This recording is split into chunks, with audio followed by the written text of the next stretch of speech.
Hi, and welcome back to the Leadrun 100 F1 podcast. I hope you like the intro I made.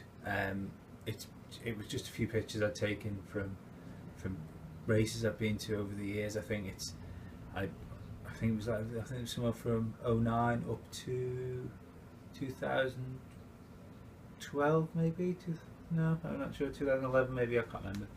Um, but yeah, there was the photographs that were on mine, and the music that was on it was my band, the Clan Close for War.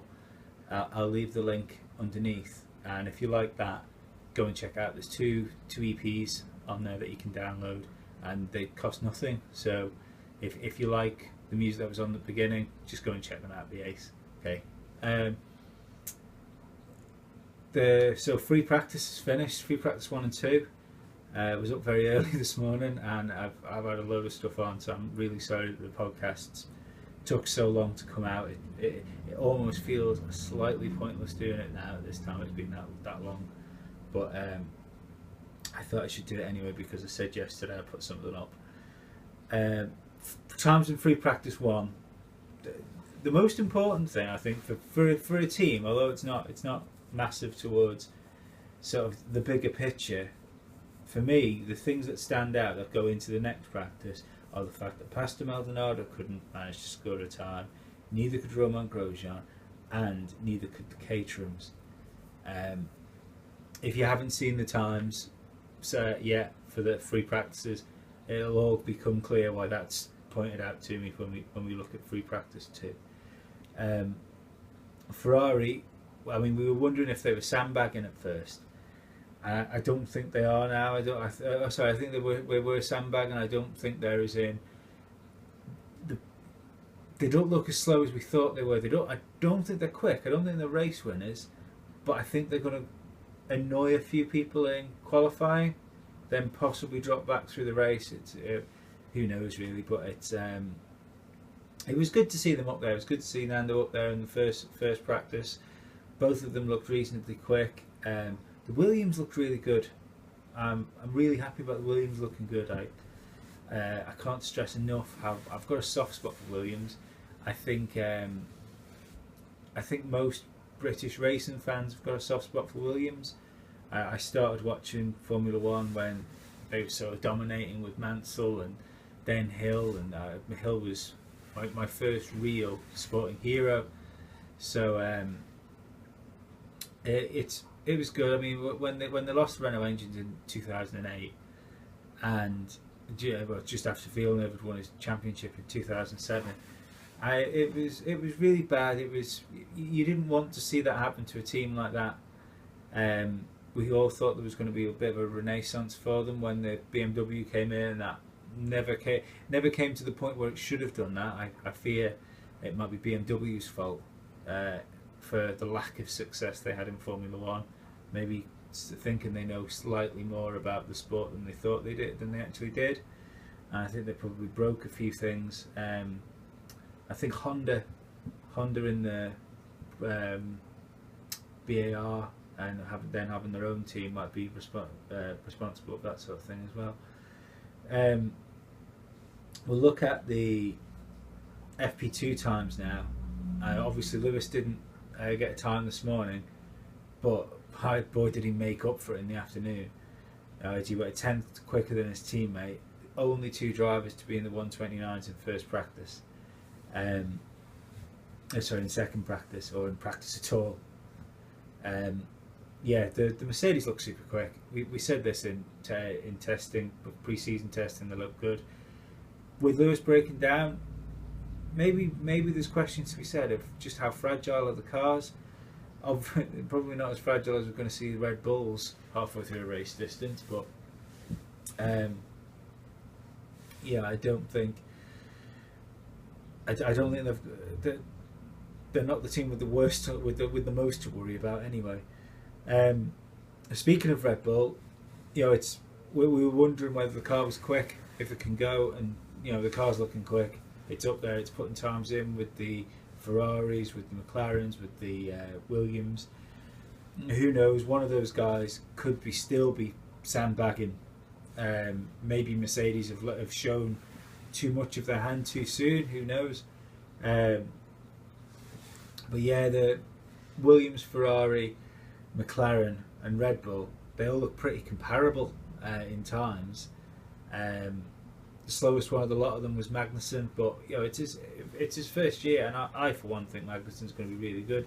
As a Jenson Button fan, I'm very wary of him. But yeah, further down the grid, what I was saying before about Caterham and Lotus.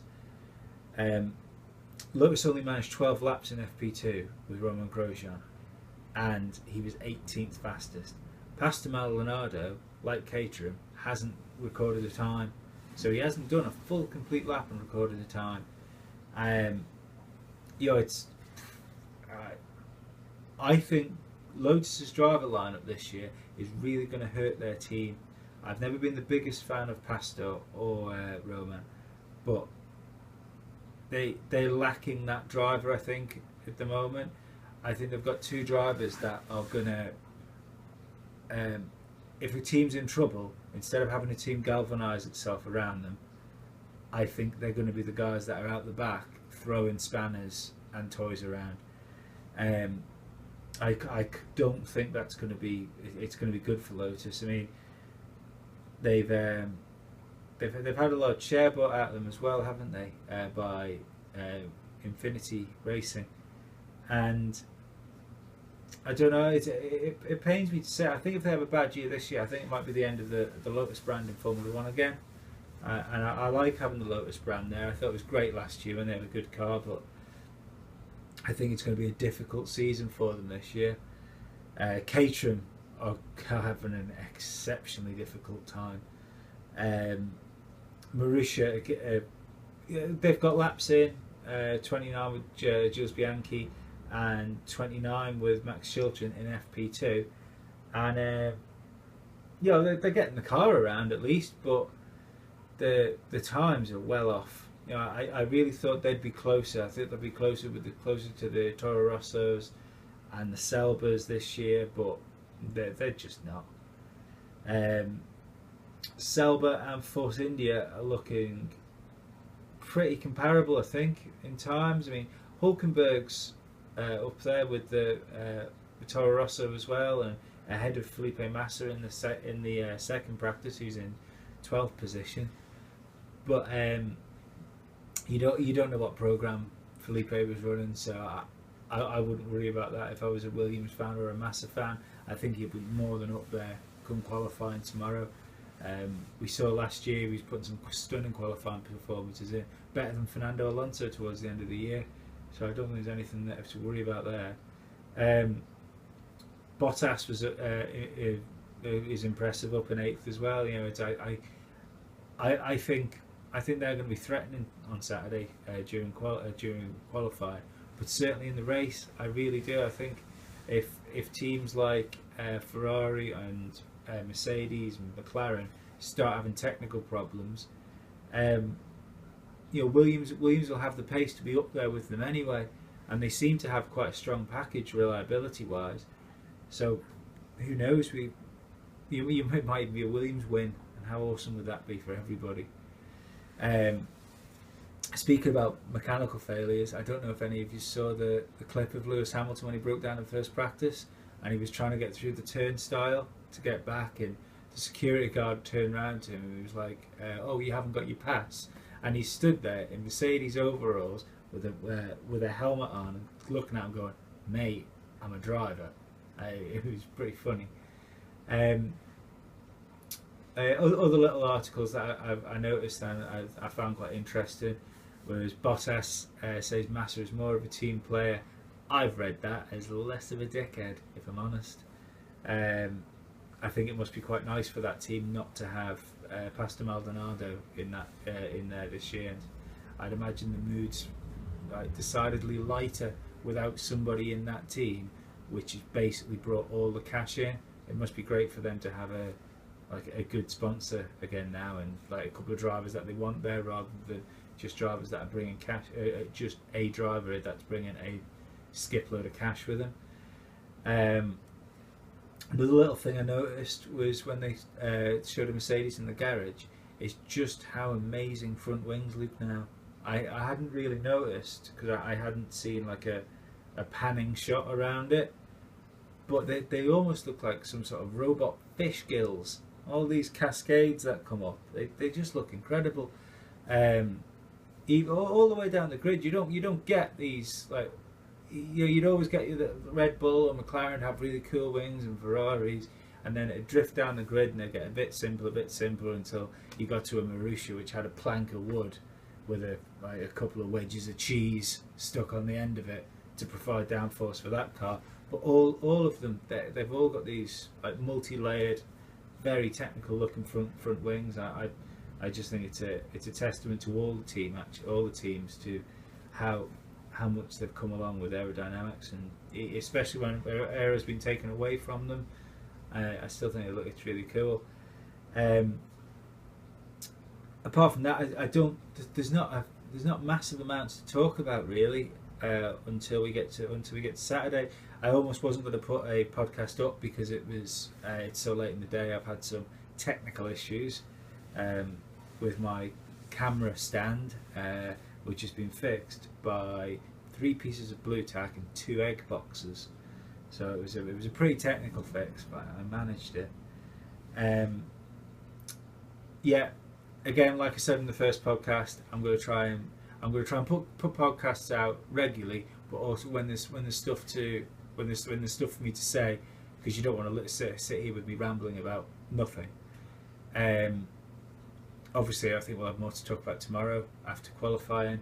I'm quite looking forward to that because there'll be something solid that we can sort of draw some impression of what's going to go on. If you can tweet me at LD100 F1 podcast, you tweet me your qualifying predictions, and if you want to tweet me during qualifying, if you sat there bored on your own watching the racing because the people that you're friends with don't understand how fucking awesome it is, give us a tweet. We can have a little bit of a chat about what's going on. If you subscribe to the page, that'd be great. And yeah, the longer it goes on, the better I'm going to get at this. And I'm rather, because at the minute I'm just recording it on my phone, and I'll look into maybe buying a better camera, sorting out a different audio situation. Might even invest in another egg box and sort of like a permanent blue tack fix that'd bring the whole thing on to a different level. Would be right up there with Channel 5 then. So yeah, thanks for listening again. I hope you enjoyed this podcast, and I hope you enjoyed qualifying tomorrow. Cheers.